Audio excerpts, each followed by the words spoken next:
Hello. Hello Jogi Ramesh గారా? ఎవరండి? నమస్తే సార్. హలో, ఎవరండి? నమస్తే అండి. అదే నేను రాజమండ్రి బస్ స్టాండ్లో ఉన్నాను సార్. ఎవరండి మీరు? అదే మావిగన్కి వెళ్ళాలంటే ఏ బస్ ఎక్కాలి సార్? ఏ బస్ కావాలా?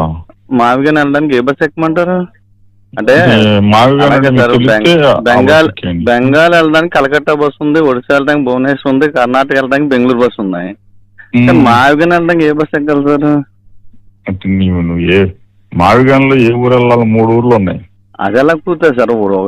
మావిగన్ అనేది ఓ బస్ ఎక్కాలి కదా సార్. మనం ఏ బస్ ఎక్కమంటారు? ఏ బస్సు పెడతాం ఆ బస్సు ఎక్కుదు కానీ తర్వాత. ఇప్పుడు ఎందుకు బస్సు? ఇప్పుడు వద్దంటారా? మేము పెట్టిన తర్వాత ఎక్కుదు కానీ ఇప్పుడు ఎందుకు? అలా కాదు సార్. ఇప్పుడు ఏ రాష్ట్రానికి రాజధాని ఒక బస్సు ఉంటుంది. ఆ ఊరు ఇప్పుడు మావిగన్ అయిపోయిన తర్వాత మేము పెట్టిన తర్వాత ఎక్కుదు కానీ బస్సు. ఇప్పుడు ఎందుకు దాని గురించి? అలా మావిగన్ వెళ్ళడానికి ఏ బస్సు ఎక్కమంటారు సార్? చెప్తే ఎక్కుదామని సార్. చెప్తాంలే, మేము తర్వాత చెబుతాం ఏ బస్సు ఎక్కాలి. ఇప్పుడు కాదు కానీ ఇప్పుడు మేము లేవుగా. ఉన్నప్పుడు చెప్తారా సార్ మావిగన్? అన్నప్పుడు చెప్తాను. సరే సార్, నమస్కారం సార్.